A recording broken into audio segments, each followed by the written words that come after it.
नमस्कार, आगाज टाइम्स देख रहे हैं आप। मैं हूं आपके साथ पलक शर्मा। वक्त हो गया उत्तर प्रदेश उत्तराखंड की बड़ी खबरों का, तो आइए रुक करते हैं प्रमुख खबरों की ओर, जहां पहली खबर अलीगढ़ से। अलीगढ़ की तहसील इगलास में प्रेस क्लब इगलास रजिस्ट्रेशन के गठन के बाद विशेष मीटिंग का आयोजन किया गया। आपको बता दें कि इस दौरान सभी पदाधिकारियों को अपने पद की गरिमा के प्रति समर्पित रहते हुए कार्य करने का आह्वान किया गया। सदस्यवाद संस्थान के पदाधिकारियों के द्वारा पत्रकारों के सामने आने वाली समस्याओं को खत्म करने के लिए भी रणनीति तैयार की गई। साथ ही पत्रकारों के उत्पीड़न को लेकर कई मंथन किया गया। प्रेस क्लब इगलास को लेकर संस्थान के मुख्य संस्थापक खालिक अंसारी के द्वारा कहा गया कि पत्रकारों को एकजुट रहने की जरूरत है, जिससे एकजुट रहने से सारी समस्या का निस्तारण किया जा सके। वहीं इंद्रजीत प्रेमी और साथ ही अध्यक्ष प्रेस क्लब के द्वारा बताया गया कि पत्रकारों के द्वारा निर्भीकता से खबरों को प्रकाशित किया जाए। प्रेस क्लब इगलास सच्चाई उजागर करने वाले पत्रकारों के साथ कंधे से कंधा मिलाकर काम करेगा। पत्रकारों को गलत कामों से दूर रहने की जरूरत है। वहीं महासचिव योगेश कौशिक ने के द्वारा बताया गया कि अन्य पत्रकार भी प्रेस क्लब इगलास से जुड़ेंगे। इसको लेकर जल्द ही विस्तार के लिए एक मीटिंग का आयोजन किया जाएगा।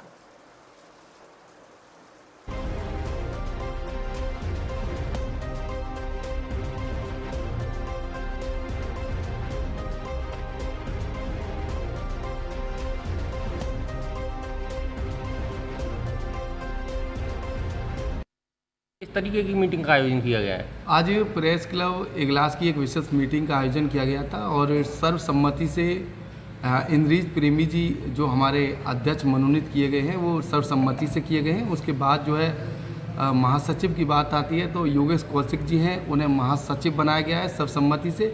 वहीं कौशिक यानी कि कोषाध्यक्ष की अगर बात कही जाए तो कोषाध्यक्ष जो है योगेश शर्मा जी बनाए गए हैं।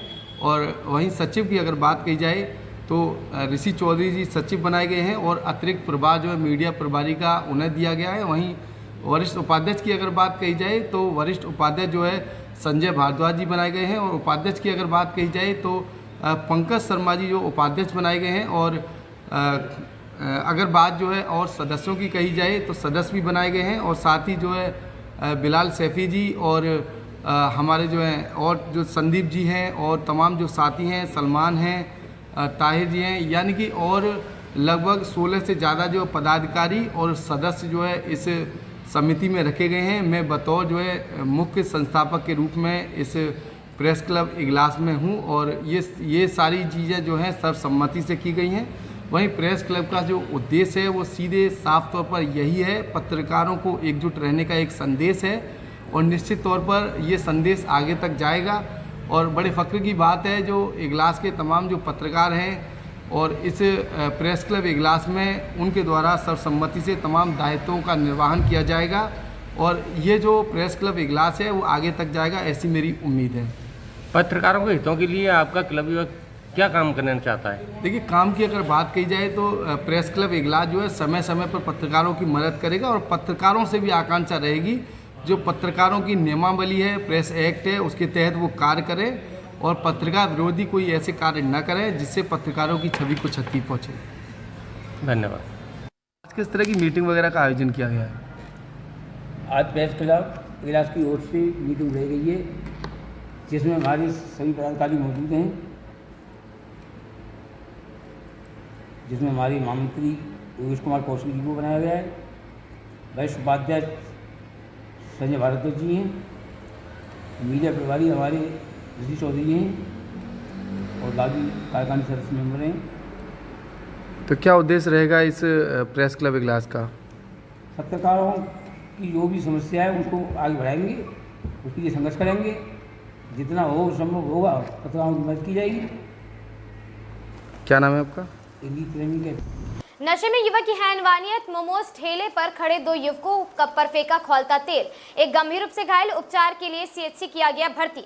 अलीगढ़ के खैर कस्बे में एक चौंकाने वाली घटना सामने आई है, जहां शराब के नशे में एक युवक ने दो युवकों पर गर्म तेल फेंक दिया है। ये घटना सराफा मोहल्ला स्थित जामा मस्जिद के पास की है, जिसमें इलाके में हड़कंप मच गया। जानकारी के मुताबिक सराफा मोहल्ला निवासी अबाद पुत्र भूरा और साथी हमीर पुत्र शहाबुद्दीन मोमोज खाने के लिए एक मोमोज के ठेले पर पहुंचे थे। इसी दौरान मोहल्ले में एक युवक ने नशे की हालत में आया और वहां मोमोज विक्रेता से किसी बात को लेकर झगड़ा करने लगा। देखते देखते विवाद इतना बढ़ गया कि गुस्से में युवक ने ठेले पर रखी मोमोज की गर्म तेल की भारी कढ़ाई उठाकर फेंक दी और कढ़ाई का खौलता हुआ तेल पास खड़े दोनों लोगों पर जा गिरा, जिससे वे गंभीर रूप से घायल हो गए हैं, जबकि हमीर को हल्की चोट भी आई है। मौके पर मौजूद लोगों को तुरंत घटना की सूचना पुलिस को दी गई है। घायलों को तत्काल सामुदायिक स्वास्थ्य केंद्र में ले जाया गया।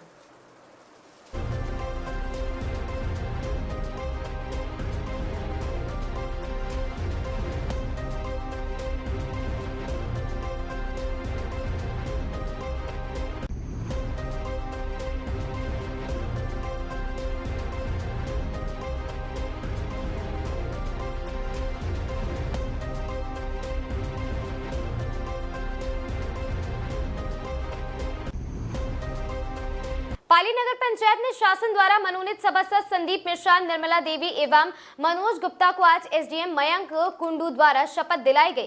कार्यक्रम में मुख्य अतिथि के रूप में उपस्थित विधायक माधवेंद्र प्रताप सिंह ने नव नियुक्त सभासदों को संबोधित करते हुए कहा कि नगर पंचायत के सभी वार्डों की जिम्मेदारी अब आप सभी पर है। हर व्यक्ति की समस्या को शासन तक पहुंचाना प्राथमिकता हो और साथ ही नाली, लाइट, पेयजल, प्रधानमंत्री आवास योजना सहित सभी सरकारी योजनाओं का लाभ हर नागरिक तक पहुंचे। और साथ ही विधायक जी ने यह भी कहा है कि बहुत जल्द ही पाली नगर पालिका पंचायत का नगर पालिका में विस्तार कराया जाएगा। ये विधानसभा की एकमात्र नगर पंचायत है, इसीलिए इसे विशेष प्राथमिकता दी जाएगी और साथ ही विद्यालय निधि से लगातार विकास कार्य कराए जा रहे हैं। अब तक हुए प्रमुख कार्य मंडी स्थल का पुनर्निर्माण, अंत्येष्टि स्थल का निर्माण कार्य जारी। विधायक जी ने आश्वासन दिया कि जब भी धन की आवश्यकता होगी तत्काल सरकार से उपलब्ध कराया जाएगा धन, जिससे पाली नगर पंचायत को तेजी से विकास मिलेगा। और कार्यक्रम में प्रमुख रूप से उपस्थित रहे कुलदीप मिश्रा, आलोक शुक्ला और धीरेन्द्र प्रताप सेनानी और साथ ही राजेश त्रिपाठी, रंजन त्रिवेदी, अनुज मिश्रा, राम प्रताप सहित कई गणमान्य लोग।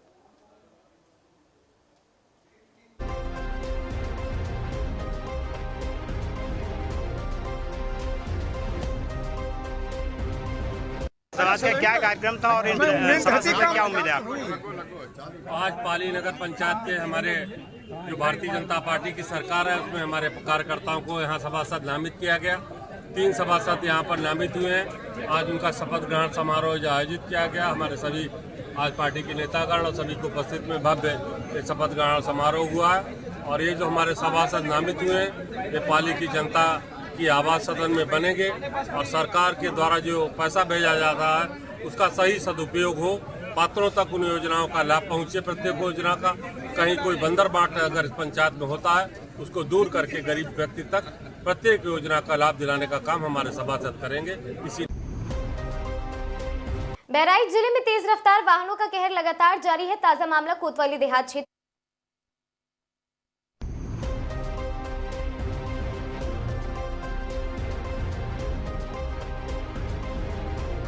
वह घर से एक टंकी लेकर दुकान पर वापस करने गए थे।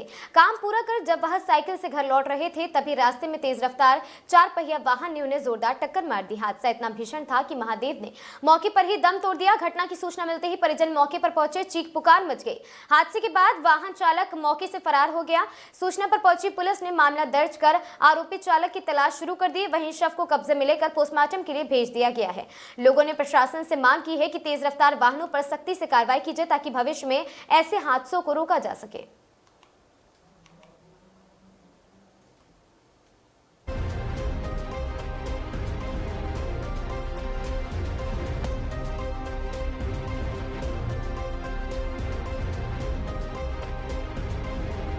क्या नाम है तुम्हारा?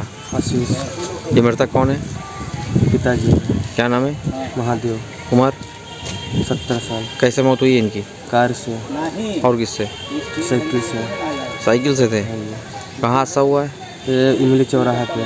कहाँ से कहाँ गए थे ये बलेनापुर गए थे टंकी देने के लिए, वहाँ से वापसी हो रहे थे, घर के जा रहे थे तो इसे रास्ते में ठोक दिए। गाड़ी पकड़ी गई? नहीं पकड़ी गई सर। कौन सा थाना है? हरदी। क्या नाम बताया था मृतक का? महादेव। पिता का नाम? बाबा देव। साइकिल और 4 पहिया में हुआ है।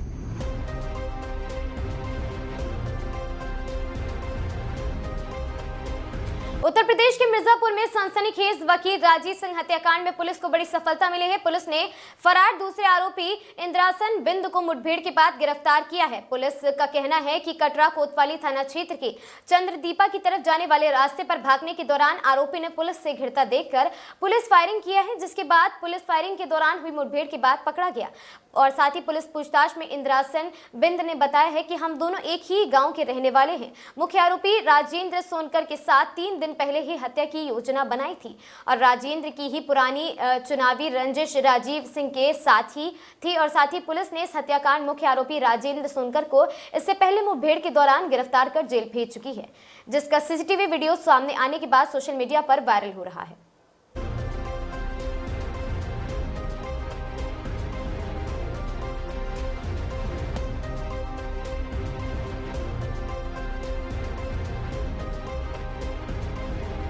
दिनांक 13/4/2026 को प्रातः लगभग 3 से 4 बजे के बीच में सूचना प्राप्त हुई कि थाना कटरा कोतवाली पर पंजीकृत अभियुक्त 97/26 में वांछित अभियुक्त इंद्रासन बिंद पुत्र स्वर्गीय गिरजा बिंद, जिस पर पूर्व से 25,000 का इनाम घोषित है, वो राजापुर के आसपास कहीं छिपा हुआ है। इस सूचना पर तत्काल जो थाना कटरा की और एसओजी की संयुक्त टीम है वो गई और उसने घेराबंदी करी।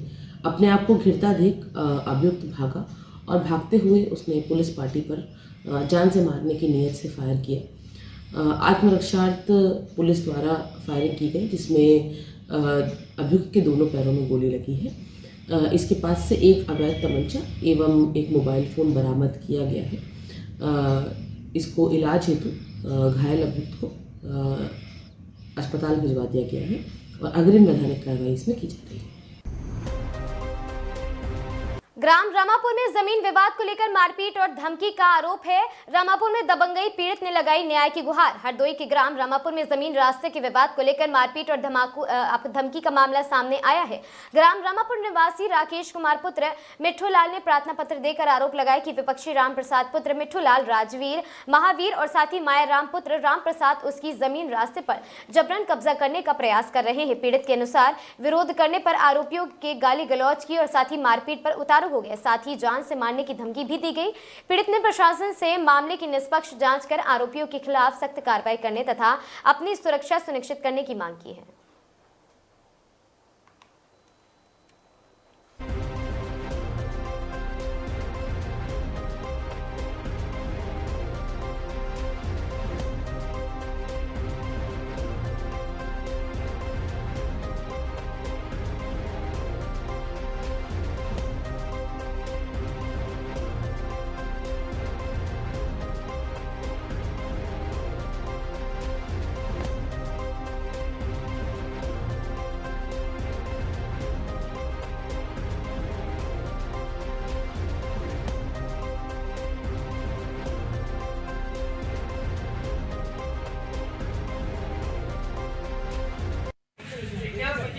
क्या नाम है तुम्हारा? राकेश कुमार। कहाँ रहते हो? रमापुर। क्या हुआ? हम वहाँ गांव पर गए थे, उन्होंने हमने कहा ट्रैक्टर बंद करो, वो जबराई से बिंद पर है। कौन? हमारे भाई राम प्रसाद और माया राम। तो फिर क्या हुआ? उन्होंने गाली गलौज करने लगे और हमें मार के गिरा दिया। कहीं चोट भी आई? हाँ, चोट जैसे हमारे गाँव में बहुत ज़्यादा है। अच्छा, तो क्या तुमने इसमें तहरीर दी थाने पे? नहीं दी? हाँ, थाने पे दी तहरीर।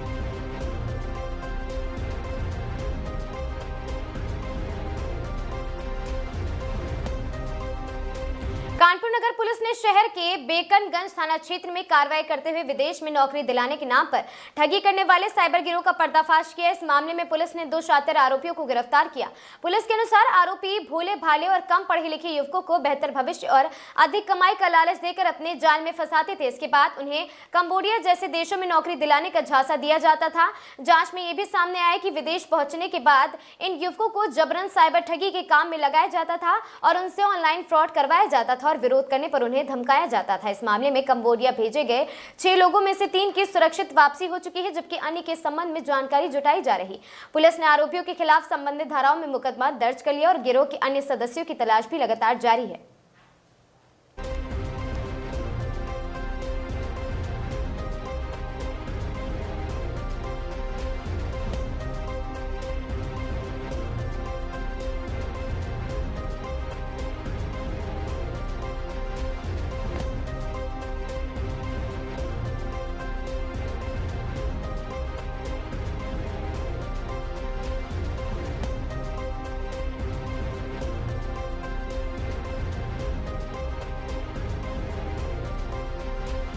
देखिए, कल नावेद नाम के एक व्यक्ति ने थाने पर सूचना दी थी कि 2 लोग हैं जो उसको बेवकूफ़ बना करके नौकरी का झांसा दे करके कि अच्छी नौकरी और अच्छी सैलरी मिलेगी, उसके झांसे में भेजा। उन्होंने थाईलैंड भेजा था। थाईलैंड से उसे कंबोडिया ले जाया गया और कंबोडिया में ले जा करके उससे विभिन्न स्कैम्स में उसको शामिल कर लिया गया।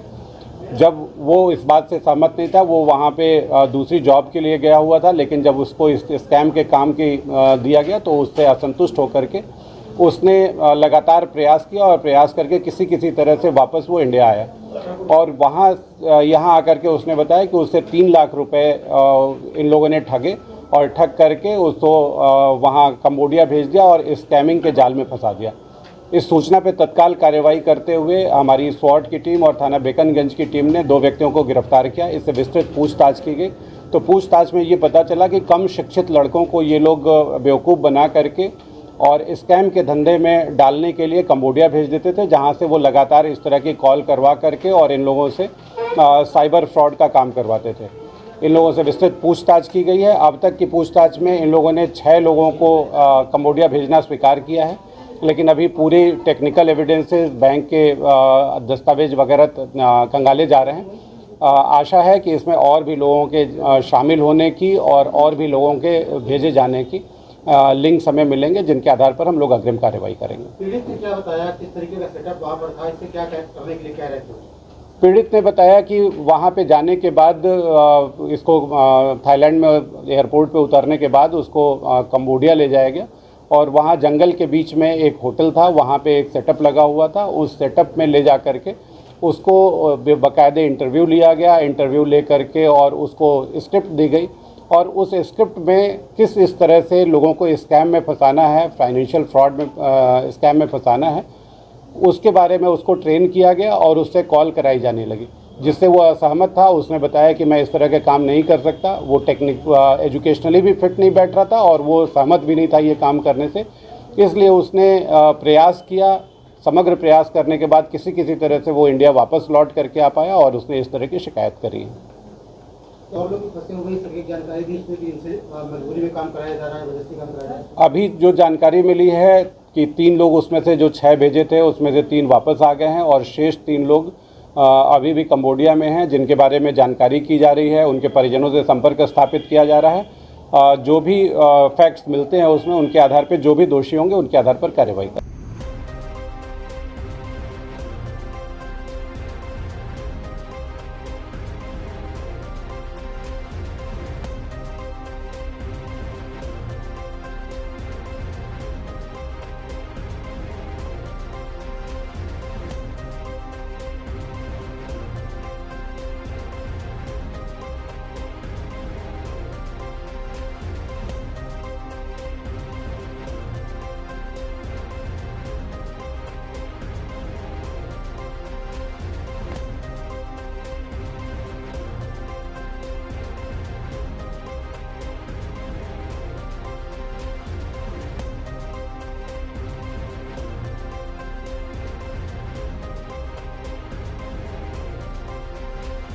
देखिए, कल नावेद नाम के एक व्यक्ति ने थाने पर सूचना दी थी कि 2 लोग हैं जो उसको बेवकूफ़ बना करके नौकरी का झांसा दे करके कि अच्छी नौकरी और अच्छी सैलरी मिलेगी, उसके झांसे में भेजा। उन्होंने थाईलैंड भेजा था। थाईलैंड से उसे कंबोडिया ले जाया गया और कंबोडिया में ले जा करके उससे विभिन्न स्कैम्स में उसको शामिल कर लिया गया। जब वो इस बात से सहमत नहीं था, वो वहाँ पे जनपद बदायूं के मूसाझाक थाना क्षेत्र के गांव पड़ोलिया के रहने वाले 24 वर्षीय विनोद पुत्र राजाराम 8 अगस्त 2024 को मूसाझाक गांव के बाजार से सब्जी लेकर अपने छोटे भाई जितेंद्र के साथ बाइक द्वारा घर जा रहे थे और इसी बीच गांव के नजदीक पहुंचते ही तेज रफ्तार टेम्पो चालक ने बाइक सवार दोनों भाइयों को पीछे से टक्कर मार दी, जिसमें दोनों भाई गंभीर रूप से घायल हो गए थे। परिजन उन्हें जिला अस्पताल लेकर आए हैं, जहाँ पर डॉक्टर ने दोनों भाइयों की हालत गंभीर देखते हुए उन्हें बरेली हायर सेंटर रेफर कर दिया। बरेली के प्राइवेट अस्पताल में दोनों का उपचार चल रहा है, जिसमें जितेंद्र सही को वहां आपको बता दें कि मगर जितेंद्र सही है मगर विनोद कोमा में चले गए हैं। विनोद के पिताजी राजा राम ने अपनी 5 बीघा जमीन गिरवी रखी है और 2 भैंस बेची है। बाकी अपने घर का जेवर भी बेच दिया, मगर अपने बेटे विनोद का उपचार कराया गया है।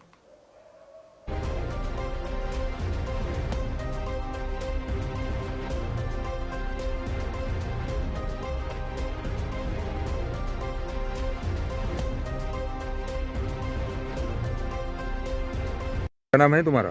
राजा राम। कहाँ के रहने वाले हो? पड़ौलिया। ये क्या मामला है जो तुम्हारे बेटे की सड़क हादसे में मौत हुई है? ये सर 20 महीने पहले लड़का साग सब्जी लेके बाजार से घर आ रहे थे और उधर से टेम्पू आ रहा था, उसने टक्कर मार दी आमने सामने से। अच्छा। दोनों लड़का बेकार हो गए उसी दिन। बेहोशी की हालत हुई, एकदम हम लेके जिला अस्पताल आए, जहाँ से मैंने रेफर कर दिया तो बरेली पहुँचे, वहाँ इनका इलाज करवाया था। अच्छा। फिर का 8 लाख रुपया लग गया सर, फिर भी सही नहीं हुई।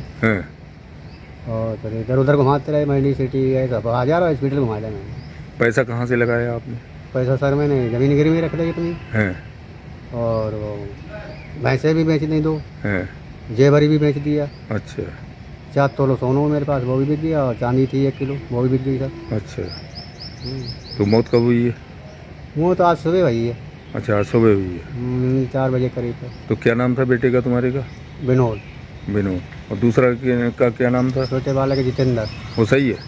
वो सही है, आधा सही है, आधा नहीं सही है। कुछ भी दर्द होता रहा है, काम लाए वो भी नहीं है।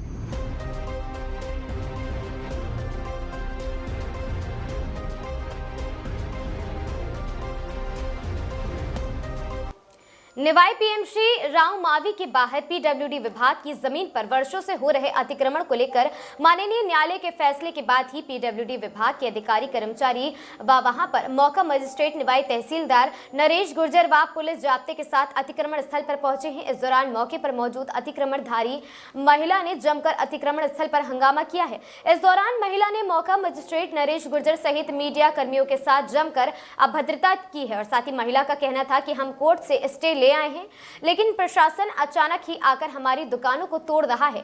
जबकि पीडब्ल्यूडी विभाग के अधिकारियों का कहना है उक्त 5 दुकानों की संपत्ति पीडब्ल्यूडी विभाग की है, जिसका फैसला सुप्रीम कोर्ट ने सुना दिया है, जिसे आज तुरंत प्रभाव से हटा दिया गया है। मौके पर पुलिस जाब्ता व महिला पुलिस कांस्टेबलों ने महिलाओं को पकड़कर पुलिस की जीप में बिठाया, लेकिन उसके बावजूद भी महिला पुलिस कांस्टेबलों के साथ भी महिला बदतमीजी करती हुई देखी गई है।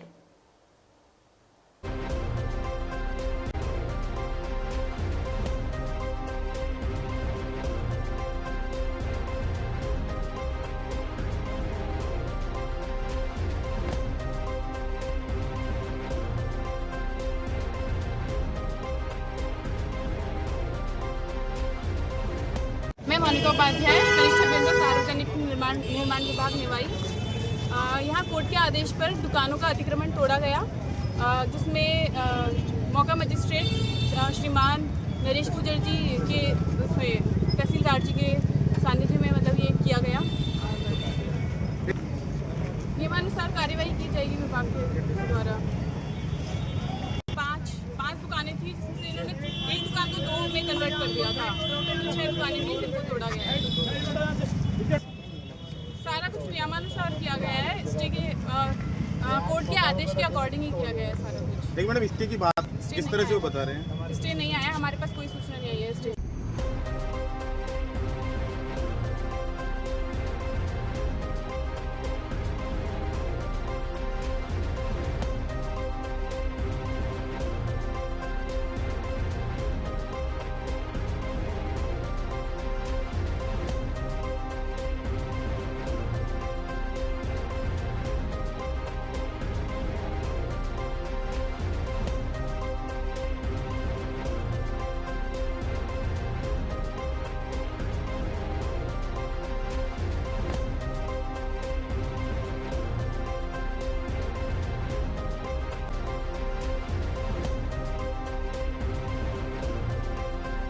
चित्तौड़गढ़ जिले में किसानों को खरीफ और रबी फसलों के लिए समय पर खाद एवं यूरिया उपलब्ध कराने के उद्देश्य से कृषि विभाग द्वारा लगातार निगरानी और कार्रवाई की जा रही। इसी क्रम में रविवार को जिले भर में संचालित खाद विक्रेताओं की दुकानों पर औचक निरीक्षण किया गया, जिसमें अनियमितताएं पाए जाने पर 4 दुकानों की लाइसेंस अग्रिम आदेश तक लंबित कर दिए गए हैं। निरीक्षण के दौरान कई दुकानों पर स्टॉक अपडेट नहीं होना, मूल्य सूची प्रदर्शित नहीं करना तथा रिकॉर्ड साधारण में गड़बड़ी जैसी अनियमितताएं सामने आई हैं। विक्रेताओं पर कार्रवाई की जा रही है लगातार। अभी भी कार्रवाई की गई है, किस तरह कार्रवाई थी? अभी कृषि आयुक्तालय जयपुर से निर्देश मिले हैं कि अभी जो यूरिया जो ऑफ सीजन में विक्रय किया जा रहा है उनका औचक निरीक्षण किया जाए।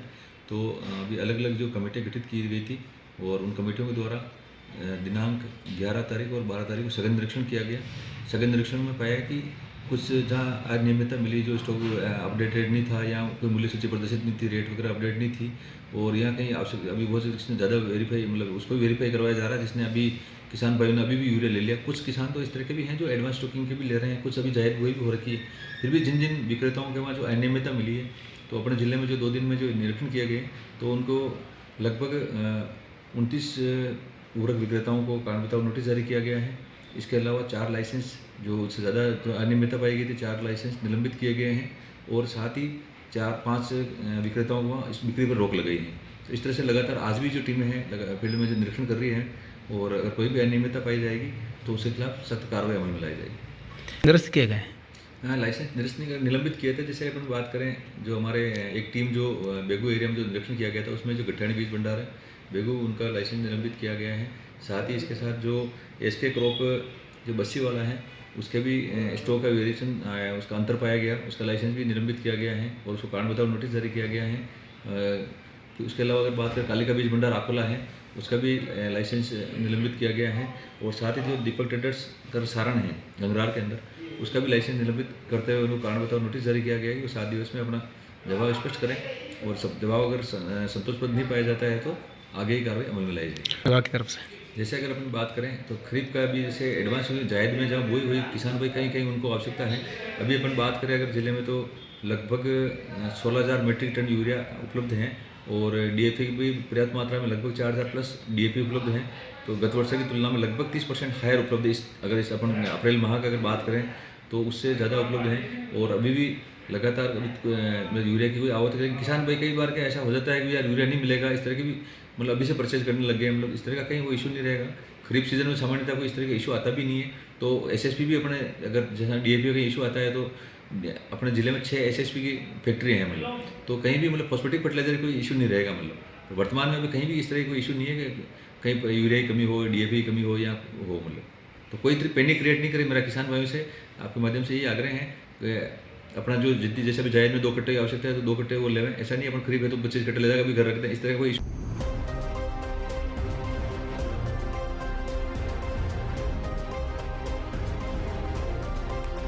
डीडवाना जिले में पुलिस और वकीलों के बीच का विवाद अब आर पार की जंग में तब्दील हो गया। शहर के थाना अधिकारी पर एक अधिवक्ता के साथ अभद्र व्यवहार करने के आरोपों के बाद सोमवार को डीडवाना के न्यायिक गलियारों में जबरदस्त उबाल देखा गया। घटना के विरोध में वकीलों ने न केवल काम बंद रखा बल्कि जिला पुलिस अधीक्षक के व्यवहार पर नाराज होकर ज्ञापन की वहां प्रतियां लाकर अपना कड़ा विरोध दर्ज कराया। मामले की शुरुआत डीडवाना थानाधिकारी राजेंद्र कमांडो द्वारा एक अधिवक्ता के साथ की गई कथित अभद्रता से हुई है और कई बार संघ का आरोप है कि थानाधिकारी ने कर्तव्य पालन के दौरान एक वकील के साथ बेहद अशोभनीय और साथ ही अमर्यादित भाषा का प्रयोग किया है। इस घटना की जानकारी मिलते ही बार संघ ने आपात बैठक बुलाई जिसमें सर्वसम्मति से इस कृत्य की निंदा की गई है और साथ ही एसपी कार्यालय पर हाई वोल्टेज ड्रामा डीडवाना बार संघ के बैनर तले सैकड़ों अधिवक्ता नारेबाजी करते हुए जिला पुलिस अधिवक्ता कार्यालय पहुंचे हैं और साथ ही वकीलों की मांग थी कि एसपी स्वयं बाहर आकर उनकी पीड़ा सुने और ज्ञापन भी ले।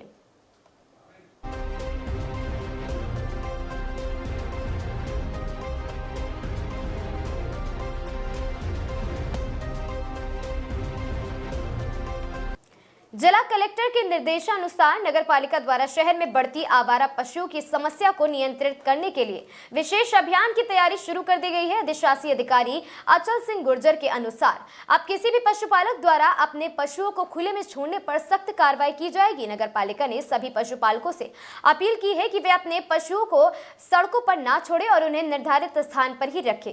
अभियान के तहत शहर की प्रत्येक गौशाला को एक विशिष्ट रंग कलर कोड आवंटित किया गया है, जिससे वहां रखे गए पशुओं की पहचान आसानी से की जा सके। साथ ही स्पष्ट निर्देश दिए गए कि एक बार गौशाला में भेजे गए पशुओं को दोबारा खुला न छोड़ा जाए। नगरपालिका टीम द्वारा पशुपालकों से व्यक्तिगत संपर्क कर उन्हें नियमों की जानकारी दी जा रही है। इसके अलावा शहर में आवारा पशुओं की रोकथाम हेतु जागरूकता फैलाई गई है और साथ ताकि समय समय पर कार्रवाई की जा सके और शहर को सुरक्षित स्वच्छ बनाया जा सके।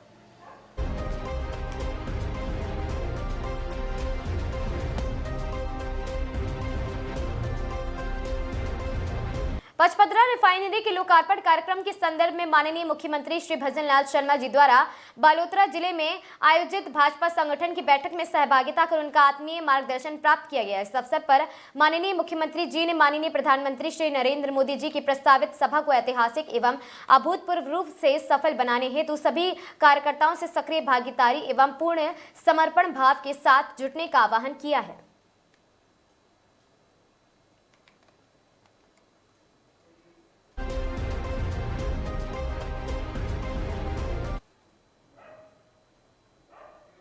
उनियारा उपखंड क्षेत्र के हुकुमपुरा तालाब में 4 संदिग्ध जंगली जानवरों के कटे हुए सिर पानी में तैरते मिलने से पूरे इलाके में सनसनी फैल गई है। घटना की सूचना मिलते ही उनियारा थानाधिकारी कप्तान सिंह और वन विभाग के रेंजर पंकज शर्मा दलबल के साथ मौके पर पहुंचे हैं और ग्रामीणों के सहयोग से जानवरों के अवशेषों को तालाब से बाहर निकालकर अपने कब्जे में ले लिया। हालांकि प्रारंभिक शारीरिक संरचना के आधार पर पुलिस और वन विभाग इन अवशेषों के नीलगाय होने की संभावना जता रहा, लेकिन रेंजर पंकज शर्मा का कहना है कि वास्तविक स्थिति और साथ ही आधिकारिक पुष्टि और पोस्टमार्टम रिपोर्ट के बाद ही स्पष्ट हो सकेगी। गौरतलब है कि इससे पूर्व भी सुरेली वन क्षेत्र और साथ ही पलाई में जंगलों में नीलगायों के अवशेष मिलने की घटनाएं सामने आ चुकी हैं।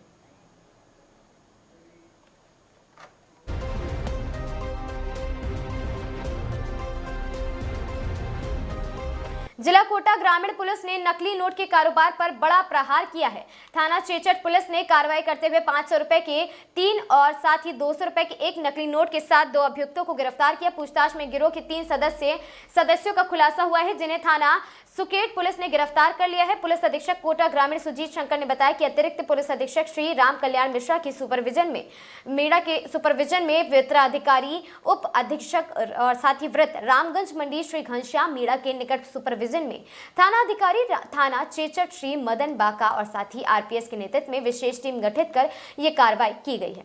दिनांक 13 अप्रैल 2026 को विशेष कार्य योजना बनाकर इलाके में गश्त नाकाबंदी की जा रही है और इस घटना में डक और साथ ही आपको बता दें रोड 5 सितारा होटल के पास 2 संदिग्ध व्यक्ति खड़े मिले हैं। पुलिस को देखकर इधर उधर होने लगे, जिनको डिटेन कर तलाशी ली गई तो उनके कब्जे से ये नकली नोट बरामद हुए हैं।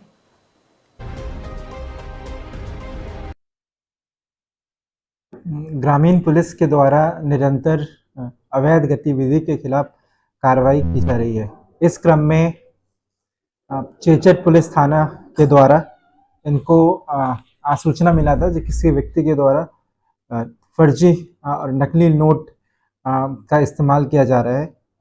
SHO Chechat Madan Lal RPS probationer के द्वारा जाहिद और इस्लाम को पकड़ा गया, जिससे 3 500 रुपये का फेक करेंसी और 1 200 रुपये का फेक करेंसी मिला। इसका further investigation SHO Chechat Mahavir के द्वारा किया गया। उसमें ये चीज़ निकल के आया, जो जाहिद और इस्लाम वकार व वसीम जो मोटपुरा का रहने वाला है उससे लेकर आया है। पुलिस इस दोनों लोग को भी अभी पकड़ लिया है। इनके पूछताछ में ये निकल के आया, जो इसने इस पैसे को सोहेल नामक व्यक्ति से लेके आया है, जो 12 का रहने वाला है। पुलिस ने सोहेल को भी गिरफ्तार किया है। इस मामले में और भी डिटेल्ड इन्वेस्टिगेशन किया जा रहा है, जो किसी तरह का कोई ऑर्गेनाइज्ड तरीके से जो भारत का इंटरनल सिक्योरिटी को डैमेज करने का प्रयास कर रहा है, और पुलिस के द्वारा अग्रिम अनुसंधान और डिटेल में किया जा रहा है।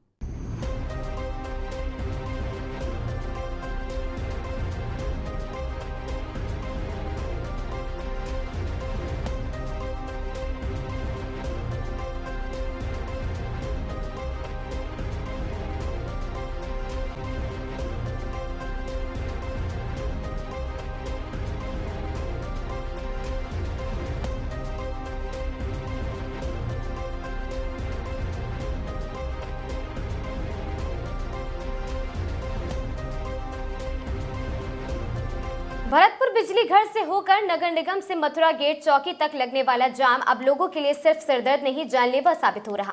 सोमवार को गंभीर हालत में प्रसूता को लेकर जा रही एम्बुलेंस इस जगह पर यहां पर भयंकर जाम में फंस गई और एम्बुलेंस चालक के अनुसार गाड़ी 15 से 20 मिनट तक मथुरा गेट पुलिस चौकी के पास जाम में फंसी रही। समय पर अस्पताल नहीं पहुंच पाने के कारण प्रसूता ने रास्ते में ही दम तोड़ दिया।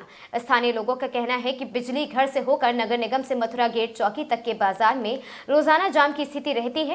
मुख्य बाजार में जनाना अस्पताल होने से एम्बुलेंस में इमरजेंसी वाहनों को रास्ता नहीं मिल पाता है। परिजन मृतका के शव को बिना पोस्टमार्टम कराए घर ले गए। हालांकि मृतका के पति ने रूपवास अस्पताल के स्टाफ पर लापरवाही का आरोप लगाते हुए कहा कि अधिक इंजेक्शन लगाने के चलते महिला की डिलीवरी हुई थी और इस दौरान उसकी तबीयत बिगड़ गई, जो कि गंभीर हालत में भरतपुर रेफर की गई थी। अस्पताल पहुंचने से पहले ही उसकी मौत हो गई है। रूपावास निवासी संतोष कुमार ने बताया कि उनकी पत्नी मनीषा देवी की डिलीवरी होनी थी, जिससे रूपावास सीएचसी में भर्ती कराया गया, जहां उनके कई इंजेक्शन लगाए गए, लेकिन काफी देर बाद डिलीवरी हुई। उसमें बच्चे को जन्म दिया है, लेकिन थोड़ी देर के बाद उसकी हालत बिगड़ गई और उसे भरतपुर जनाना रेफर कर दिया गया।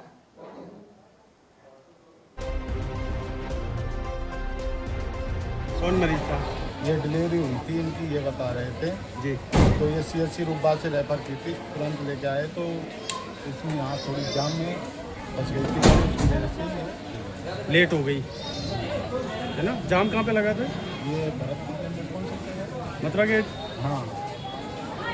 आप क्या करते हैं? मैं पायलट हूँ। क्या नाम है आपका? धर्मपाल सिंह। कितनी देर रही जाम में गाड़ी? कम से कम 10-15 मिनट के समथिंग। वहाँ से हमने 30 मिनट के अंदर गाड़ी लेट हो गई थी।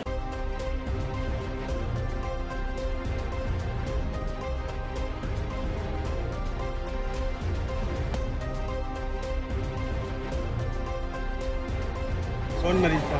ये डिलीवरी हुई थी इनकी, ये बता रहे थे जी। तो ये सीएचसी रूपबाग से रेफर की थी, तुरंत लेके आए तो इसमें यहाँ थोड़ी जाम में फंस गई थी, उसकी वजह से लेट हो गई है ना। जाम कहाँ पे लगा था? ये भरतपुर के अंदर कौन सा मथुरा गेट। हाँ। आप क्या करते हैं? मैं पायलट हूँ। क्या नाम है आपका? धर्मपाल सिंह। कितनी देर रही जाम में गाड़ी? कम से कम 10-15 मिनट के समथिंग। वहाँ से हमने 30 मिनट के अंदर गाड़ी लेट हो गई थी, उसके बाद जाम में फंस गई थी। जमुई जिले के खेल इतिहास में पहली बार ऑक्सफोर्ड पब्लिक स्कूल जमुई के मैदान पर पारंपरिक एवं स्वदेशी आत्या पात्या खेल प्रतियोगिता का आयोजन किया गया। जिला आत्या पात्या खेल संघ के अध्यक्ष सह अवकाश प्रताप और साथ ही प्राप्त आपको बता दें पुलिस अधिकारी अजय कुमार सिंह, विद्यालय के निदेशक सह संगठन के सचिव डॉक्टर मनोज कुमार सिन्हा, विद्यालय की सचिव कुसुम सिन्हा ने संयुक्त रूप से फीता काटकर और नारियल फोड़कर खेल प्रतियोगिता का शुभारंभ किया। खेल कुंभ उत्सवी माहौल में जारी है और साथ ही जिलाध्यक्ष अजय कुमार सिंह ने मौके पर कहा है कि भारत में खेल से संस्कृति और आगे बढ़ती है। फुर्ती, संतुलन और सहन शक्ति और टीम भावना को जागृत करता है। नामित खेल खो खो और साथ ही कबड्डी का मिश्रण है और साथ ही कम संसाधनों में ऐसे खेला जा सकता है। स्कूली पहनधारों और साथ ही शारीरिक और मानसिक विकास के लिए यह खेल अत्यंत लाभकारी है। श्री सिंह ने विभिन्न विद्यालयों के साथ जिला ग्रामीण क्षेत्रों में इस खेल को बढ़ावा दिए जाने की भी मांग की। उन्होंने संगठन के लोगों से आग्रह करते हुए कहा कि वे इस तथ्य को राज्य और राष्ट्रीय स्तर पर उजागर कर पुनः प्रतिष्ठित प्रतियोगिता में शामिल कराएं ताकि से बाजीगरों को भी मेडल और साथ ही मेडल लाओ और नौकरी पाओ जैसी दौड़ में शामिल होने का अवसर प्राप्त हो सके।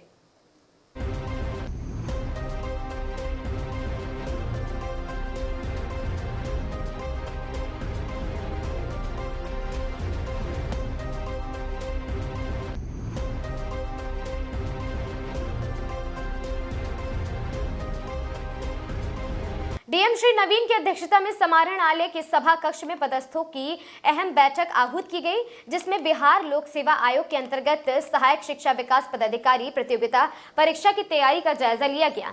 डीएम ने कहा कि अंकित परीक्षा 3 चरणों में आयोजित की जाएगी। पहले चरण की तारीख 14 व 15 अप्रैल को, द्वितीय चरण की तारीख 17 व 18 अप्रैल और तृतीय चरण की तारीख 20 व 21 अप्रैल को संचालित होगी। निष्पक्ष व शांतिपूर्ण माहौल में परीक्षा संपन्न कराने व विधि व्यवस्था को सामान्य बनाए रखने के लिए जिला प्रशासन द्वारा तैयारियां पूरी कर ली गई हैं।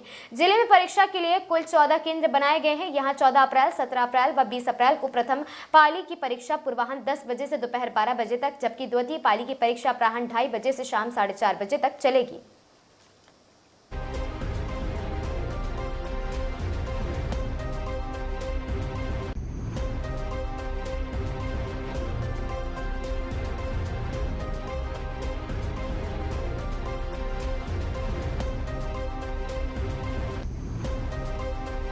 इन खबरों में आज के लिए बस इतना ही। ऐसी खबरों से लगातार जुड़े रहने के लिए बने रहें हमारे साथ और देखते रहें आगाज टाइम्स।